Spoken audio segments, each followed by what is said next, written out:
मैं हूं का भाव जब संसार नहीं है, संसार ओझल हो गया, तब जो शेष बचेगा वो क्या बचेगा बताओ। जैसे प्रलय हो गया, सारी सृष्टि मिट गई, तो क्या बचेगा? नहीं, जो आपके मैं हूं का सेंस है वो बचेगा। हाँ। वो आत्मा है, तो उसको अभी कहीं आप बॉडी में रहते हुए सोच रहे हो जी, तो वो तो बॉडी हो जाएगा ना, बॉडी नहीं है ना वो। देखो प्रलय हो गया, सृष्टि खत्म हो गई, तब भी तुम्हारा होना रहेगा। तो शुद्ध जो मैं हूं है, शुद्ध यानी मैं हूं में कोई मिलावट नहीं है, तब क्या होगा? प्योरिटी आ गई। अब वो शुद्ध मैं को भक्ति कहा जाता है। शुद्ध मैं को भक्ति कहते हैं। जैसे शुद्ध मैं कब होता है? जब तुमको नींद आ गई, नींद आ गई फिर भी तुम रहते हो ना, लेकिन उसका परिचय नहीं है। अरे चाहे नींद आए चाहे कुछ भी हो, तुम रहोगे कि नहीं ये बताओ? रहते हो तभी तो जगते हो ना। तो वो जो शुद्ध मैं है, जिसमें कोई मिलावट नहीं है, और जिसमें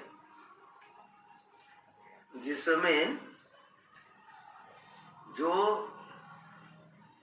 जागृत, स्वप्न और सुषुप्ति, ये जो मन की तीन अवस्था है, ये तीनों से पार मैं हूं है। मैं हूं का सिर्फ भाव है, लेकिन अज्ञानियों के लिए ये कहा नहीं जाएगा। अज्ञानी क्या समझे? अरे मैं तो पहले से हूं, अब वो अपने को बॉडी समझ के हूं कह रहा है, तो उसकी यात्रा ही नहीं होगी ना। मैं हूं ये शुद्ध भक्ति है। अब ये समझना थोड़ा और गहरी वाली बात है।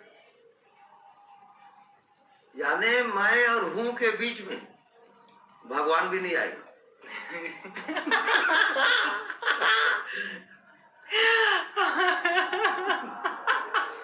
क्योंकि बीच में कहीं भगवान आ गया तो अशुद्ध हो जाएगा जी। तो प्योर भक्ति केवल मैं हूं। अब उसके बाद मौन हो जाओ। तो ये जो नकली मैं है, तू की अपेक्षा से मैं कह रहे हो, तो वो फॉल्स है। जहां तू भी नहीं और मैं भी नहीं, तब मैं तब जो बचता है वो मैं का अर्थ ये समझो, जो मैं हूं कह रहा है वो किस इरादे से कह रहा है? कि मैं अकेला हूं। मैं हूं इसका मतलब कोई दूसरा नहीं है वहां, ये सेंस है उसका।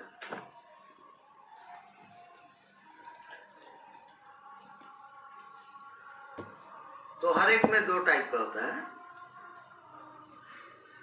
अपरा भक्ति और पराभक्ति, ऐसा दो होता है। तो जो पराभक्ति होता है वो परा ज्ञान से होगा। परा ज्ञान और पराभक्ति दोनों मिलेंगे, एक हो जाते हैं। और अपरा भक्ति है तो उसको अपरा ज्ञान होता है। तो अपरा जो भक्ति होती है, जैसे कृष्ण है, राम है, ये सब भक्ति करते करते वो पराभक्ति में जाता है, और वहां लास्ट में जाकर के भक्ति और ज्ञान का समागम होता है, एक हो जाते हो।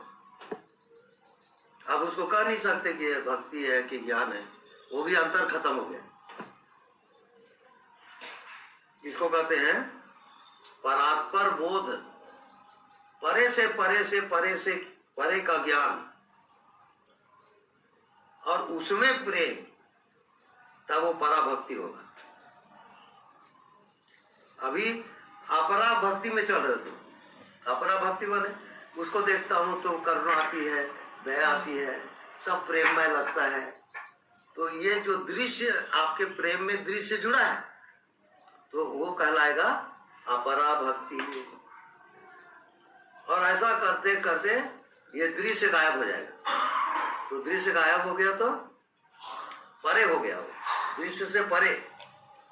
तो आपकी जो भक्ति है कहाँ चला जाएगा? परे में।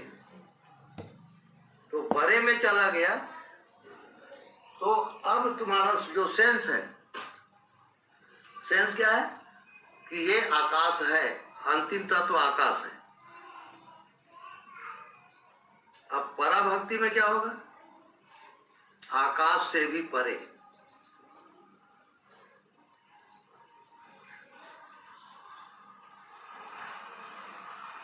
तो आकाश से भी परे में अब किसे प्रेम करोगे?